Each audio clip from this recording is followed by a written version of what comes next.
Jen. And I'm Jane. And we're SpielMill. And this is our top 100 board games of all time. Yes. From 21 to 30. Yep, that's it. We are getting high up there. Yeah, we're getting toward the top. So this is exciting. We have this video and two more to finish. So we're almost there.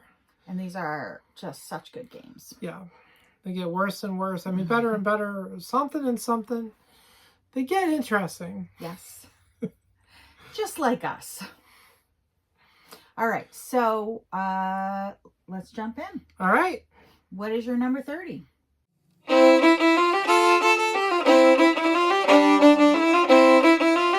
My number 30 board game of all time is a party game. Okay. Codenames. Particularly Codenames Duet. I really like the cooperative version of Codenames, which we play most of our games two-player, so it also is partially probably due to that. Yeah. But I really love Codenames. I love the word guessing game, and it's just a fun little puzzle, you know, that you solve every time. And it's fun, also competitive. I'm not saying it's just cooperative, but like I enjoy competitive as well. Yeah. I enjoy trying to get people to guess multiple words with one clue. And I think that can be really challenging and fun. And yeah. It is. It is really fun. I think in some ways it has sort of that similar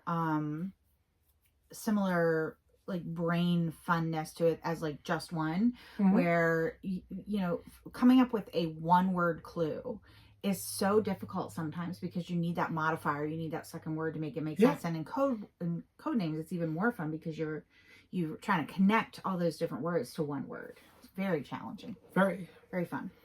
Good choice. All right, so that's my number 30 is party game, Codenames Duet. All right. My number 31 31. It's on row 31 of my spreadsheet, which is why. Is new to the list. I don't think we played it last time, and that is Obsession. Nice. I really love this game. I think, whereas I said last time that Bunny Kingdom sort of dropped a little bit just because I have so much access to it. Sure, sure. I think Obsession went the other way because we play it so much that it feels like a comfy coming home game, right? Yeah, yeah. Like home-based game, the type of game where I'm super comfortable with it. I know how to play it back and forward. I don't have to think a lot about it. I can think a lot about it. It can be crunchy, but I don't have to. It's so much fun. I play this a lot on BGA. In fact, most of my games are probably on BGA. I'm trying to find it on my list, but I can't.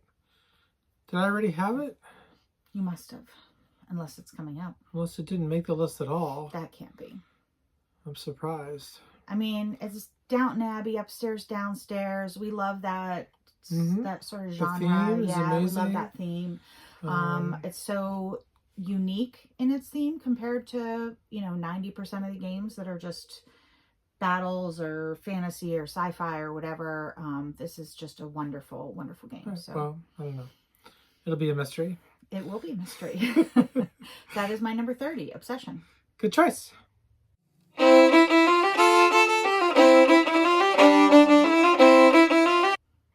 My number 29 board game of all time is a little bit heavier than Codenames. Let's play a game. I'll give you a clue. No, I'm just kidding. This game is from Vital Lacerda, and it's called The Gallerist. So The Gallerist, you're running an art gallery, so you're trying to discover painters and sell their art and make as much money as possible, and you want your painters to get as famous as possible. It's got a cool bumping mechanism where it's worker placement, and you place your workers and then they slide down into a secondary position after you do the main action. And if somebody goes and does that action, they don't slide down, they stay there. But if you go there, you can go there, but then that bumps them to the second position. And then you do the main action and they get like a secondary action on the site. So I was describing that wrong. But yeah, so it's really cool. I love it's beautiful, beautiful art. Great table presence for the game. And you're trying to attract people to your gallery, and it all makes sense. It just makes sense. So yeah. This is really good. It's one of the first games we played, I think, where there was a reward for the other player if they took a certain action, like like you said, if they bump you. That's become something that we're seeing a little bit more in games right now, I think. But for us, that was one of the first games we played that did that, and love that so much. I like, if you're going to have a negative interaction between players, I like having a reward system. Yeah. Which helps offset the negativity of it. Yep, for sure. So, but yeah, that's my number 29, is the wonderful Vital Lacerda game of The Gallerist. All right. So my number 29 is new to the list, and we just played it this year. This might have a little recency bias, but I think that with more plays, this is going to stay high. And that is Jingnan, Life of Gentry. Nice. Which I think has already been on your list. I believe so as well. Let's take a look. Yeah, number 65. 65. Okay. It's a beautiful game for starters, and it has so many, I think, interesting mechanisms in it that all work together. The way you choose your action, you've got, what is it, cards or tiles, or they're like tiles, right? The action selection mechanism. Yeah, they're little tokens, I guess. Yeah. I don't know what to call them, but they've got like two different things on them, and if you use them for your action, you get one thing, and if you don't use them for your action, you get resources. Right. Yeah. Which is super interesting. There's like four of them, and you have to pick one for your action, and then they'll slide to the right, and one will slide off your board, and you get the resources from that one. Yes. So just kind of like puzzling through. I really want the resources on that, but I kind of want the action too. Like, what am I going to do? Which way am I going to use it? Is really clever. I love the fact that it's any game where you've got multiple different places to go, and you can do like your own little mini thing there where it really differs what you do at each location. So you could be getting cards, you could be completing cards, you could be recruiting geisha to your geisha house. You could be doing like all of those different little things. It's just so much fun. It means like wherever you're going, there's like a reward, a dopamine hit for it. And then it's got this boat track at the bottom, and you're trying to get your workers into the boat track or into the boats, I should say. And you score based on the majority in the boat. Like, there's just so many different layers of strategy. And each one is its own sort of interesting decision matrix. Right. And to me, that's what I love in a game, where there's all of those decision matrices, where there's a lot of choice and weighing your actions. That just makes it so much fun. Plus, again, it's gorgeous. It's an interesting theme. It's not necessarily one that we've seen a ton of. We've seen a little bit of it, but not like a ton. It's a theme I love. So that makes Jingnan, Life of Gentry, really high up on my list at number 29. Good choice. All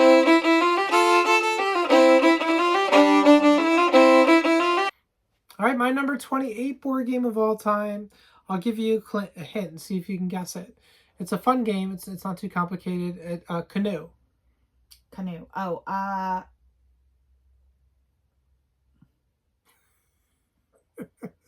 can picture several that had canoes. Okay, bicycle. Endless Winter had them. Oh, is it a roll and write? Nope. I don't know. Redwood. Oh, Redwood. Okay. Camera would have been too obvious. Yeah, camera would have done. I forgot about those because those were kind of an expansion. Yeah, they kind of, yeah. So, Redwood is this awesome game about nature photography. I've seen sort of different reviews on it, some positive, some less positive, but I think it's really great. I think the fact that it's really simple in concept and implementation. And sometimes I saw like they were talking about it, I think on the Dice Tower, and they were talking about how those kind of like overlay games often don't work really well, but it does in this game. It works really well in this game, and there's no real issues with it. It's beautiful. It's simple but strategic fun. you got to sort of guesstimate the size of the arc that you need, but then you can adapt if it doesn't work the way you expect it, you adapt and try to take a different shot with your camera.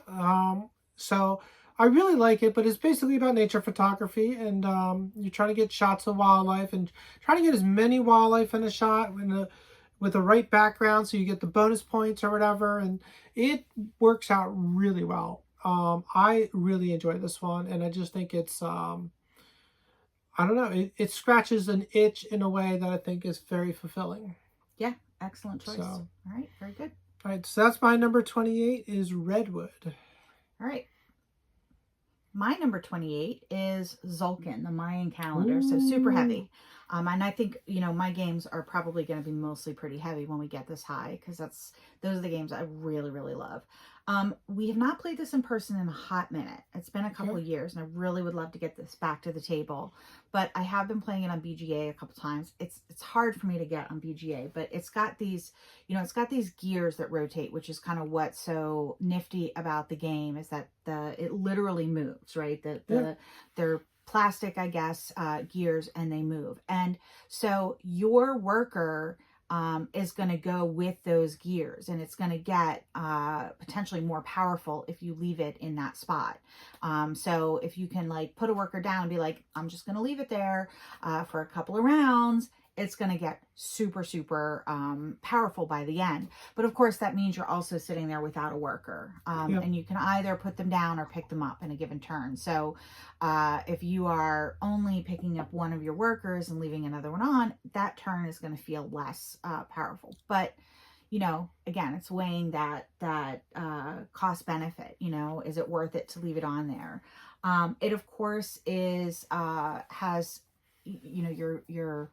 you're farming corn or other things and you're building temples, or I can't remember what, to the Mayan gods, right? And of course you got to feed your people. So it's got that slightly punishing element to it of making sure that you have enough corn when the harvest time comes around or the feast time comes around. I can't remember exactly what they call it, which kind of is a throttle on being able to go full bore on the things that are actually going to get you points. And I find that decision space super interesting. Like, how am I going to make sure that I'm not taking punishment? You're more willing in a lot of these games to be like, well, I'm just not gonna be able to feed my people this round, and I'll take the negative point for the the bigger payout of the building. And I have a really hard time doing that. So, and I think that often means that I don't get the big booms out of a game that you do. Maybe. Rosenberg games, though, no way. You got to feed your people. Oh, yeah. Or too punishing. That's the exception to the rule. But I have seen in other games, you're like, oh, oops, I don't have enough, whatever, wood to pay the gods or whatever it is this round. Yeah. And you get a minor penalty, but you've meanwhile built something spectacular. A lot of times the trade-off does work out. Yeah. Like, it's worth taking a little loss. I do that a lot in, there's one particular game where I do that a lot. I take the loss. Tekkenu?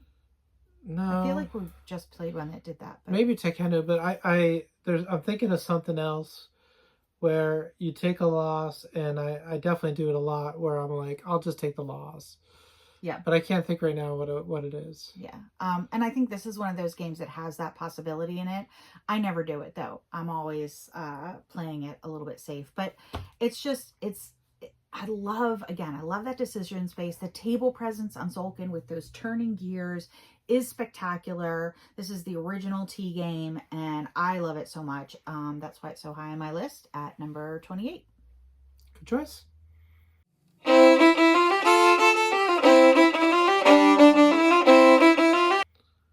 All right, my number 27 game of all time is a bit heavier as well. I'll give you a hint. It is Mammoth. The game, or is it? That's the hint. Endless Winter? Endless Winter. Endless Winter is my number 28. This is a fantastic, or 27, is a fantastic Euro game. Got a little bit of deck building. It's got kind of worker placement. It's got area control. It's got, first of all, we love this kind of games. It has a little bit of everything. Mm-hmm. Never like too much area control, but a little bit can be okay. Yeah. But we usually like exploring on a map. And those almost always tend to be area control. And I'm not sure why they always have to be area control, but they always seem to be. Right. So we went ahead. We do like that, having that like map, and then having the worker placement over here, and the set collection of animals over here, which also Endless Winter has. So it's got tableau building. It's got set collection. It's got canoes. It's got canoes. Which is why. Yeah, it's got a lot of everything.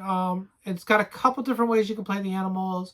It has the expansions, mostly really good. I think there's one or two like where they replace components rather than add to the game.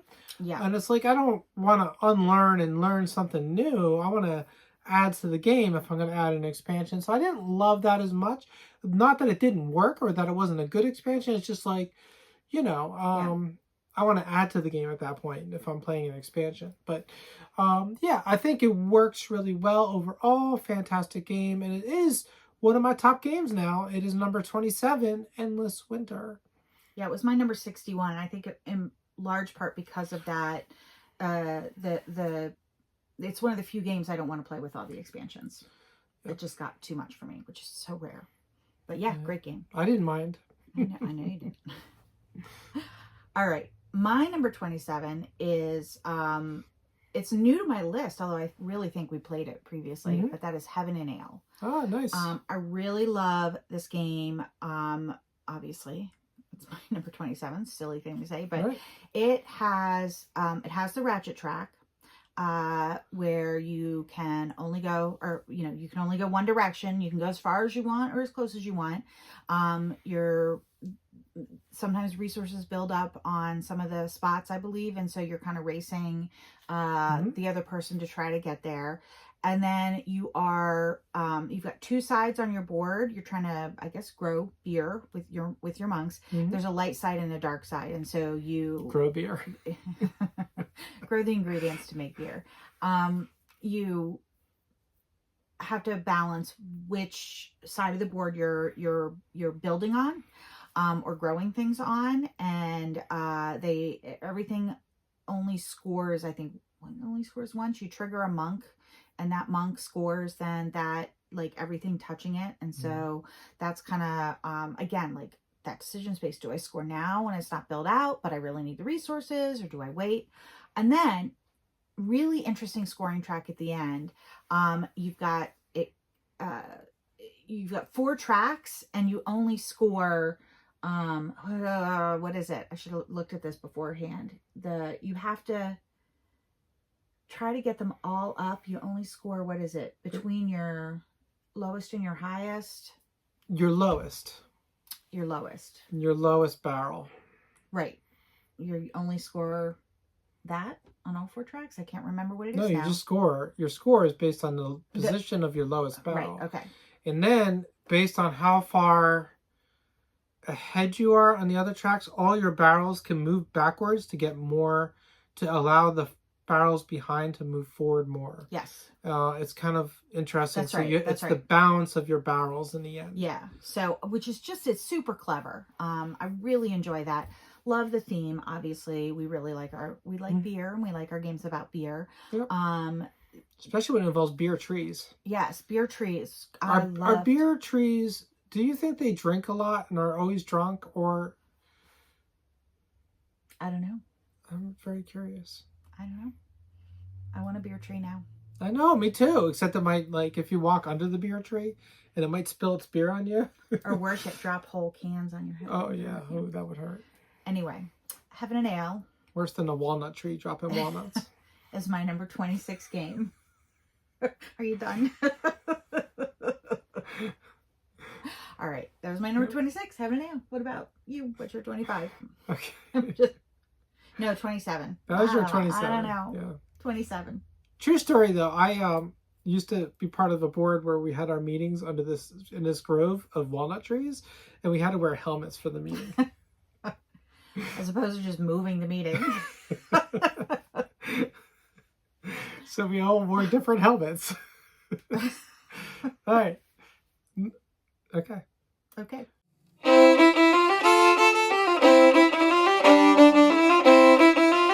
My number 26 board game of all time is a fun game. I really enjoy it. It's probably midweight. It's harder to explain than it is to play. And that is Letter Jam. Oh, God, yeah. For some reason, Letter Jam is just really hard to explain. But basically, what you have is you each get a word at the beginning. And then you get cards and you make a word out of the cards. But then you pass the card, you shuffle them and you pass them to the player on the left. And they have to figure out what word they've gotten by getting clues to other words. I'm not even trying.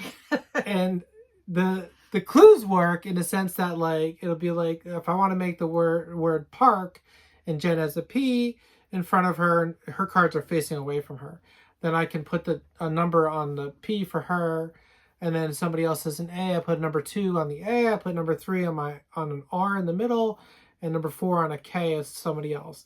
And then you have to figure out that Jen sees A-R-K. She doesn't know what her letter is, but she knows it's got to be Mark, Park, Bark, Lark, something like that. So she's able to narrow down what it's like, C-P-L-M or something like that. And then you give her another clue, and that clue maybe allows her to narrow it down to P. So Yes. that's the idea. It works really well. I don't know if I explained it well, but I really enjoy this game. It's a deduction game, basically, and you're trying to solve the words that you were given at the beginning. Yeah. I really enjoy it. So it is my number 26 game of all time, because board games are one of my favorite forms of games, and that is Letter Jam. Yes. It's probably my favorite. I think it's my top word game. Yeah, I'm not sure it made it into my top 100, but it is wonderful. I do feel like there's a whole genre of word games, but most of them are only okay. I still enjoy playing them, but they don't make my list because I think they're just okay games. Yeah. I include Scrabble in that. Like, I enjoy Scrabble, but I don't think it's a great game. Right. I think it's, I know that's like sacrilege, and I know, like, but I think I really enjoy it. It's funny, like, but I just really enjoy word games. Yeah. And I think if there were more really good word games, I would have a lot more peppered in my top 100. Yeah. Yeah. Scrabble's up there, though. I think it's better than many word games, but it's got some weaknesses in terms of, like, there's no, like, equalizer for people with totally different levels of vocabulary, for example. Right. So it's hard to play with your kids, or, without, there's no built-in equalizer anyway. People come up with house rules. Yeah, that's a really good point. And I think something like Letter Jam does have that. I mean, occasionally we get somebody that makes a weird word that, our friend David, that nobody knows. But he just knows his vocabulary is really good. Yeah, that's what I mean. Like, and he's got weird sciencey terms that not everybody knows, and some really esoteric knowledge base. But in general, most people are able to play Letter Jam, especially also because the letters you have are going to dictate what you can play. But this is one, like you said, really hard to teach, but we have a lot of fun with it. Once you play one round, you get it. Like, it makes sense. And I should say, I mean, Letter Jam is cooperative, so you're all trying to solve the words together and get the highest score. And one of the things about it is, if you do have different level people in the group with different vocabularies, you should know that and be able to adjust your clues. Right. To be like, well, I'm not going to make the clue disestablishmentarianism, because most people at the table don't know that word. Right. Also, it's too long. Letters. Yeah, fair point. But you know what I mean? Like, just, I'm not going to pick some crazy word. So, but I think it's fun, and you get a chance to feel clever and stuff like that. So anyway, that's my number 26, Letter Jam. All right. My number 26 is, the clue I'll give you means you'll get it right away. It's the game we've played most in person. No other game have I played this many times in person. In person? In person, yeah. Cartographers? No. No, in person. The Crew? We've played Cartographers a lot. No, you're right. The Crew probably beats it. Well, anyway, it's Notre Dame. Notre Dame. Oh, yeah, board game. Yeah, Notre Dame. It's down 7 from previously. It was 19 before, but we play Notre Dame. We play 3 games at a time, because that's how many cards there are for the set. And we play it every football season before every Notre Dame home football game or football game period. Because Jane's a big Notre Dame fan. I don't know. It's something we started doing. Family thing. We still do it. Yeah. Blame the family.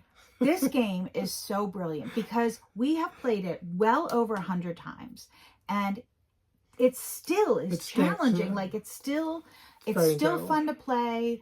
The each round, I don't know what my strategy is going to be, or each game I don't know what my strategy is going to be until we sort of start playing, right? There's no one way to play it. There's so much variability, and a lot of times it'll be based on sort of the number of rats that come out, the number of, or like which what do they call the cards you're hiring, the people you're hiring?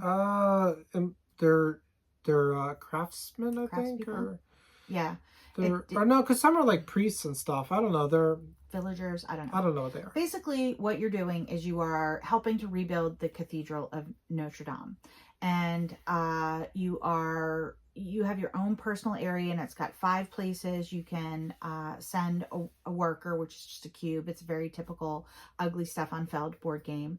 And do an action in that area. And each round you have to make sure that you are able to negate the rats to keep away the bubonic plague. So that's your sort of like feed your family mechanism in this. I don't know. There's something about this game. It is my most comfortable home feeling game. It is still challenging, again, after over 100 plays. I love this game. And I think it's interesting too, like there's rarely a game where our scores are super disparate, right? There's rarely a game where I have like 30 points and you have 70. Usually, occasionally it happens, but usually they're in the ballpark. And so it could be a very low scoring game. You could have a game where the winning score is 36, or you could have a game where the winning score is 76. And it really, I think that says a lot about how the game strategy goes, right? I don't know. I love this game. It's really interesting. Every game's different and dynamic. We have so much fun. I just really love this. So my number 26 is Stefan Feld's Notre Dame. Good choice. It's Notre Dame because it is the cathedral. All right.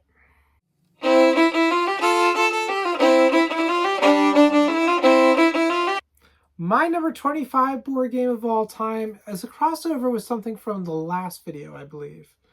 I believe it was in your last video. You can correct me if I'm wrong, but that is Monikers. Yes, it was. Monikers is a fantastic party game. It's also basically the same game as Time's Up. We really like Monikers because we have like this sit up and shut down version with Serious Nonsense, it's called. And it's so fun. It has ridiculous things. We always use the example of 1,000 duck-sized horses or something like that. And you have to one of the fun things about it is the Serious Nonsense has all these ridiculous cards. And at the beginning of Monikers, you pass around, everyone gets like 10 cards. It depends on how many players. And you have to pick like 5 that are in the game. And you go through and you pick them. So the first part of the game is you pick 5 cards and you know those 5 cards. So when they come up, you know 5 cards that are in the game when people are given clues. But it also allows you to be really zany if you want to be like, I picked the most 5 ridiculous ones. Or if you want to play safer, play 5 more sort of, calm or predict, simple clues. Like one I remember is playing D&D in the basement with your dad. Something. It's like... It's got like a touch of, we have a game called Of Montreal Sungun, which does like charades with ridiculous sentences that don't make any sense, Yeah, that one's a little more surreal than this. That one's a little more ridiculous. But they're still like really out there phrases that like, how do you do charades on that, Yeah, that'll be like riding a unicycle while smoking a cigarette and, and you have to charade it. Yeah. But, I think, but it just kind of reminds me of that a little bit. But these are more common expressions than that. Like they're more like 1,000 duck-sized horses.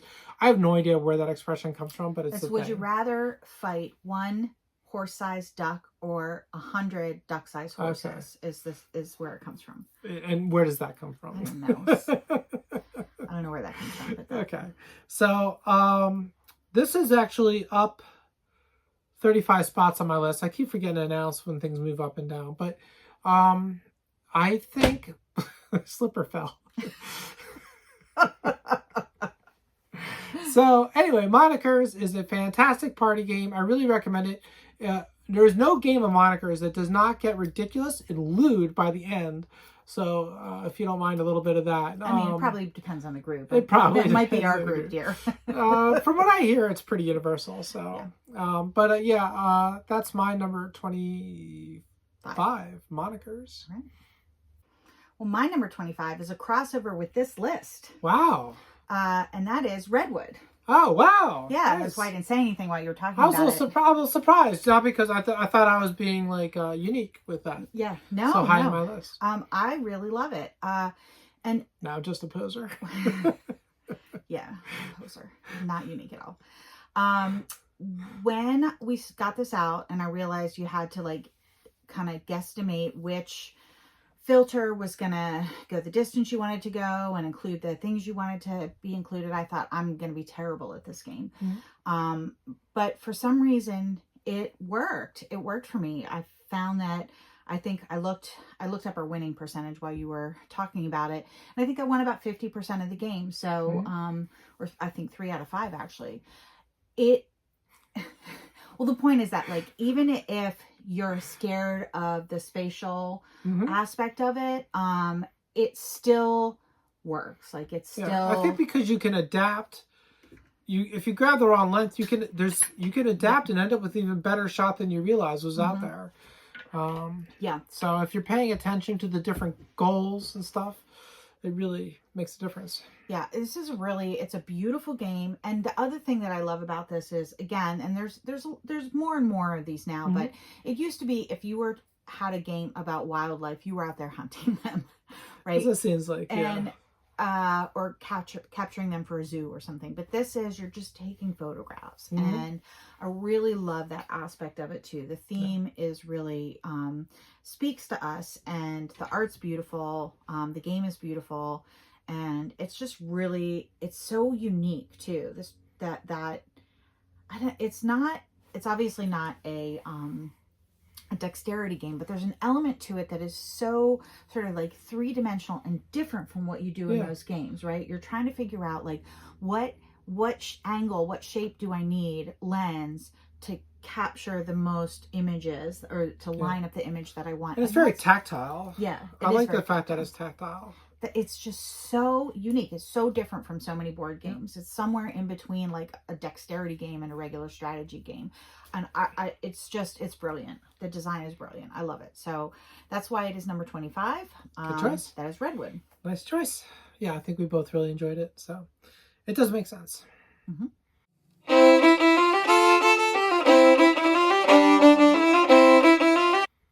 All right, my number 24 board game of all time is also something that we had a ton of fun playing. We played this with our friend Mel, and it's Detective, a modern crime board game.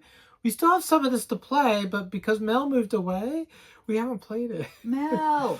Mel! So I don't know, we're going to do it on our own, and that's so depressing, or with somebody else. Really looking forward to getting this to the table again. Really enjoyed playing this. What a great, fantastic game. Great story, great mystery, deduction game. You're playing detectives, you're trying to solve a crime. It's got like an online database, so you can match fingerprints at crime scenes and stuff like that. And you're playing FBI agents or whatever. So it's really cool. The story in the first one was really good. I think we played a shorter one, maybe. That story wasn't quite as good, but we played what's the other? It's like a similar. No, we played another game, Chronicles of Crime. And That's right. Okay, yeah. But I thought we played another detective game. But I see. So anyway, I don't know. It's just a fantastic game. I think it's a really immersive experience. We did the whole thing where we had our own murder wall with things up on the bulletin board with string between them, and just like the whole like detectives have their photos on their wall and stuff like that. Like, we just kind of loved that. Yeah, it was wonderful. So we really enjoyed it. But this is really one of my favorite games, and I really want to play more of it. So my number 24 board game of all time is Detective, a modern crime board game. All right. My number 24 is new to the list, and it is Vindication. Woo! Woo! This is a, the story is you're dropped on a planet because you committed some crime or something. You've got to try to get yourself back to, I don't know, be a good person Vindicate again. yourself. Yeah, vindicate yourself for something. Really, it's everyone, it always comes up like, it's like, it's not exactly vindication. It's like, what do you call it? When you, restore your character, right. Your reputation or whatever. Yes. I can't think of it right now because you've asked me on the spot and the words from my head. Words slipping through. Yeah. We really enjoyed this game so very much. So it's kind of a little abstractish, but you have these tiles that you put around a board, and you move around the board, and then the tiles represent different buildings where you can do different kinds of actions. And then you have different types of tokens, which you use the different types of tokens to do different things. Right. And you're trying to get different color of like square or cubes to help you achieve goals on different cards. Goals, yeah. It's definitely not quite an open world exploration game, but something about it feels to me it feels like adventure. It's very adventurous. Yeah. For sure. And you're revealing tiles as you go, right? Yeah, you don't see them all at first, I believe. That's right, because you expose them when you get to a different space. Yeah, so if there's a hex that nobody's been to, you don't know what it's going to be until you pull the tile, which is kind of neat.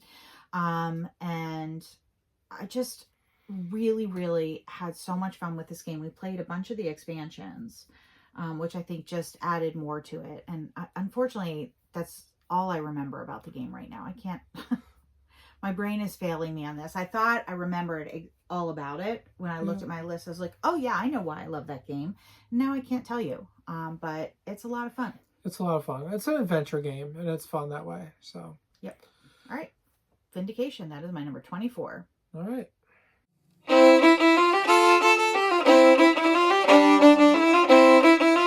My number 23 game is very heavy.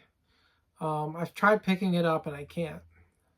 Now it's complex is what I'm saying. And it is Tawantin Suyu. I believe it's a crossover with you. You had it somewhere on your list. Yeah. I don't know where. Lower. But this is a fantastic game.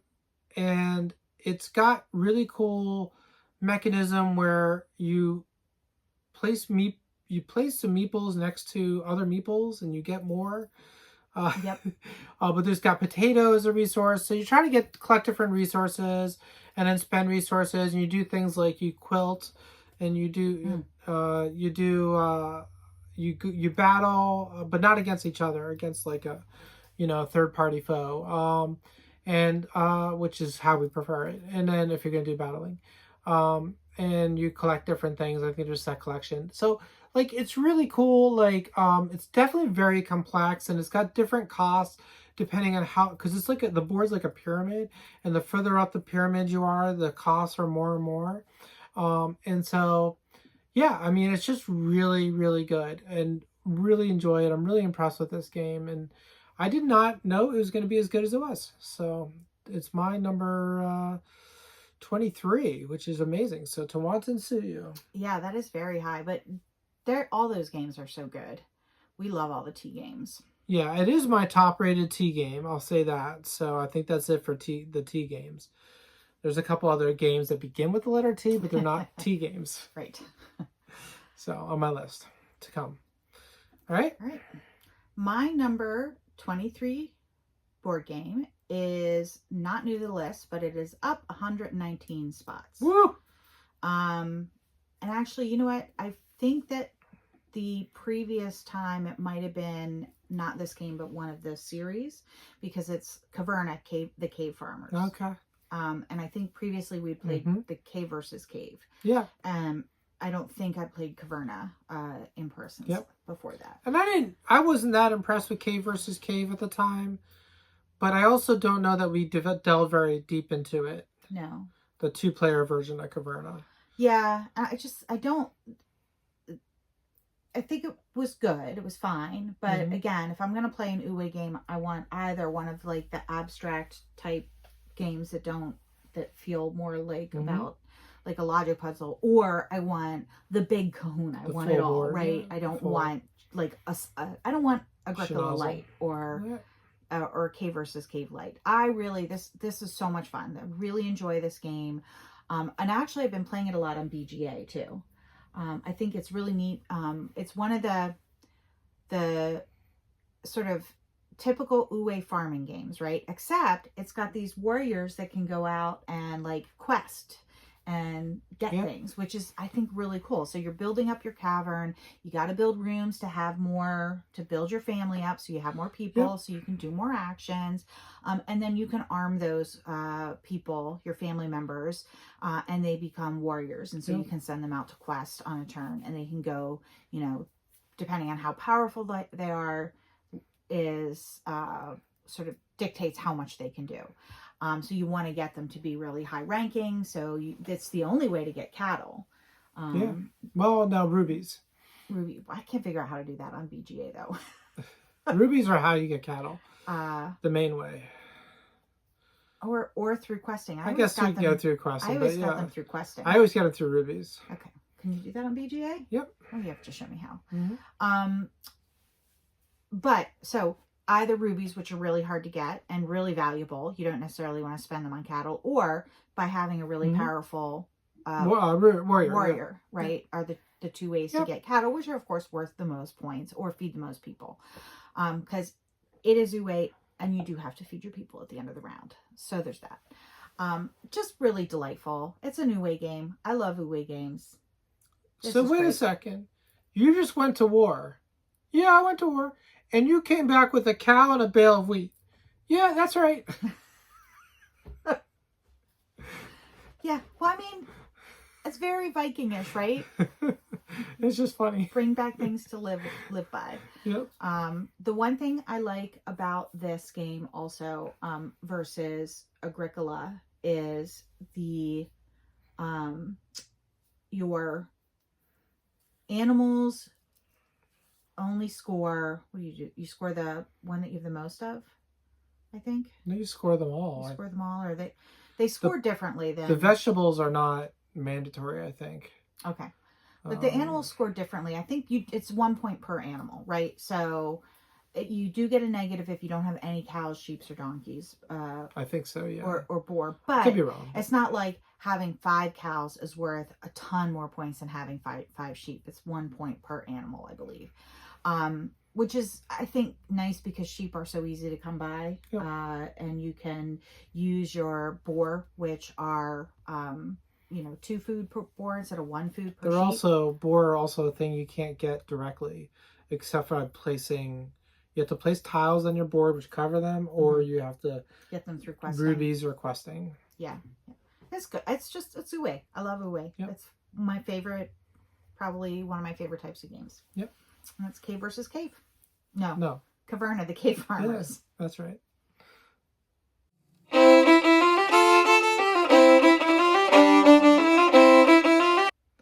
Okay. My number, what are we on? 22. My number 22 board game of all time. This one is up 82 spots. I think that this is a game where if I measured it by each play, it wouldn't rank this high. Because I measure it by the overall experience, it ranks really high. And this is Exit the Advent Calendar game. And the reason is because an individual game Exit's not the best puzzle. It's not the juiciest puzzle. It's not post-curious. It's not like...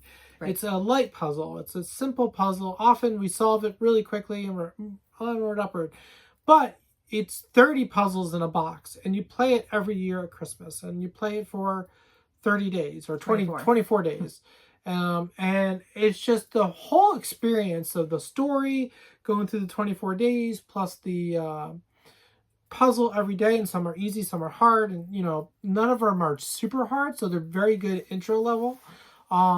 It's just so much fun, and it's so much fun with it. And it's my favorite time of the year in general, so I think like that fits into it. But I really love these games. Yeah, so. I agree. And I'm not even sure I considered them for this list. I can certainly consider them when we did a top 10 Christmas list, but they are wonderful. But if I compared like an individual play of a Post-Curious game versus an Advent Calendar, the Post-Curious game, hands down, the puzzles are amazing. Yeah.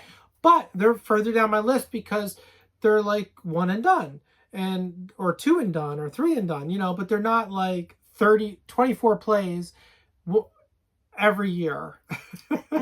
and the themes, it's Christmas themed, right? Right, and we love Christmas. So. There's a Yeti, or I don't know, if you're in a Christmas movie. They were so delightful. They're so delightful. It just makes it such a fun time of year for us to start those puzzles and, do it throughout the season. Probably won't have any photos because of potential. Most of the photos I have of these games are spoilerish.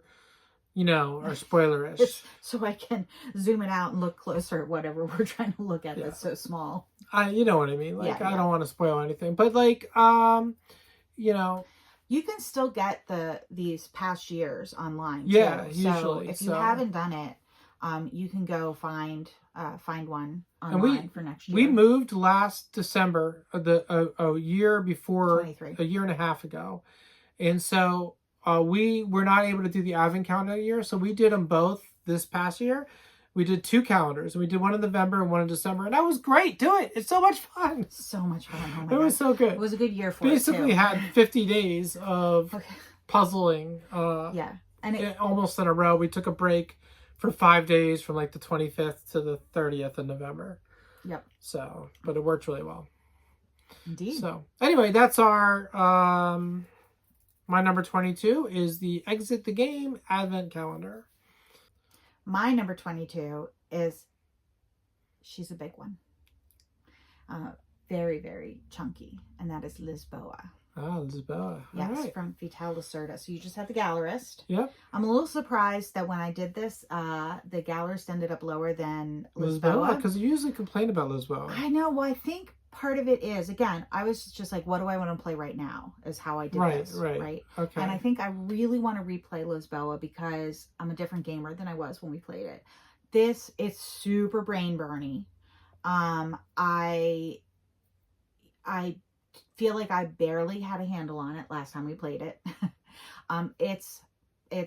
Player Aid is actually a pamphlet, like just straight up, no lie, multiple pages. It is not like one piece of paper with stuff on it. It's got multi pages on it, but it is. I love Lacerda games. They are such an elegant design. They're yummy. They're so interesting. They are yummy. And Lisboa is no different. And I really love the story to it. So, he's Portuguese, and this is about I was just checking where my Lacerdas are, This is about Lisboa, and I think it was 17 something. There was a earthquake, which caused a tsunami, which caused a fire. So all 3 things totally destroyed the town of Lisbon. Jane's watching the wasps. We have a wasp nest outside, and they're congregating at the window. I'm a little nervous. Come get us. Yes.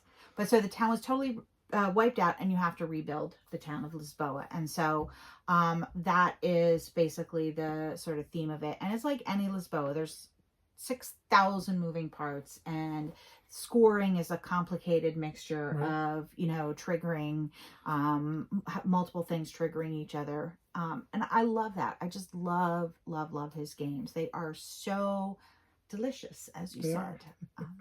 And it's beautiful. Some people don't like the art. It's that sort of, what is it, like Rococo style or something, of that light blue that was popular at that time in Europe. But I really enjoyed it. I think it's super pretty. Yeah, I like the art. Yeah. So. All right. That is and it's up 7. It was 29 before. By the way, the wasp nest is on the outside of the house, not on the board games this time. It's a plus. Yay. For now.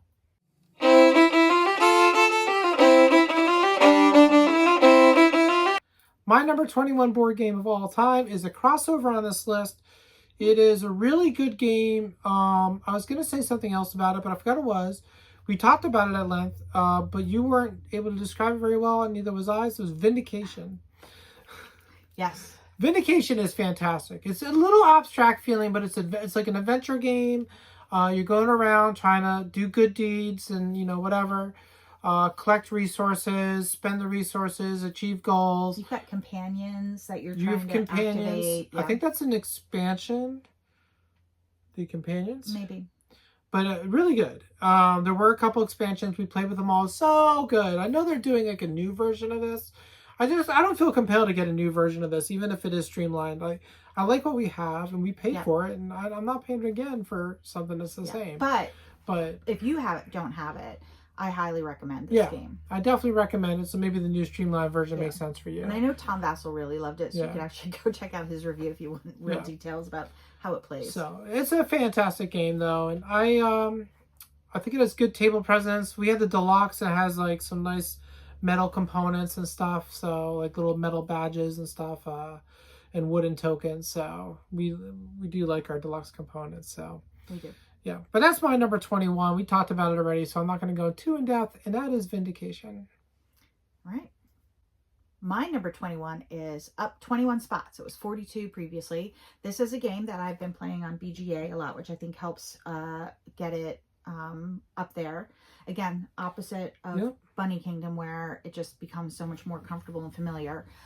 We do have, it was recently deluxeified, and we have that, which we played, which makes it even better, and that is Castles of Burgundy from Stefan Feld.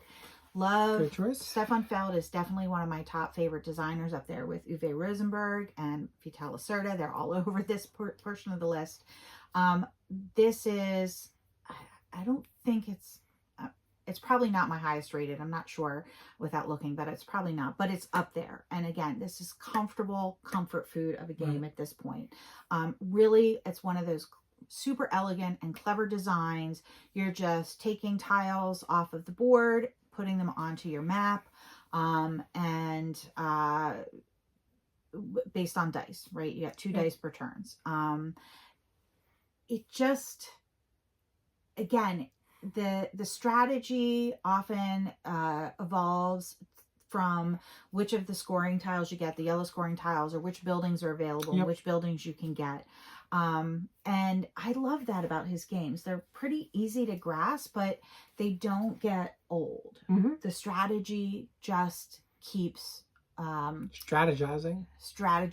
Yeah, it is strategizing. And I think it's because there's no one formulaic way to win his games, which makes it interesting. You never get bored. It's not like, I know I'm always taking this first turn. I'm always doing that. That's not the case with his games. It varies so much, depending on what tiles come out or what cards come out. And I think that Castles of Burgundy is probably one of the more accessible and better known games of his. So I think a lot more people play it and know it. But I think it's just a good, I think it's probably one of his more simple games, and a good example of how he manages to keep things fresh, no matter how many times you play a game. I love that. So that's why Castles of Burgundy is up 21 spots. It is my number 21 game. Excellent choice. All right, so that is our number 21, 230 board games of all time. Don't know why I said it that way, but yeah. So let us know what you think. Yeah, especially let us know what you think of the games on the list. If there's any that you don't like, or that you agree are top-notch games. We're getting into really the top of the list. Yep. I'd love to hear your opinion on them. Yep, me too. Not just her. Did I say I? Well, I would like to hear. Jane, she doesn't want to hear it from you. I do too. She's lying. Don't listen to her. All right, wait. Very enjoyable. Thank you for watching. Thanks for putting up with our goofiness. Yeah, we're really goofy today. I don't know. And remember, every day that you game is a holiday. Bye, everyone.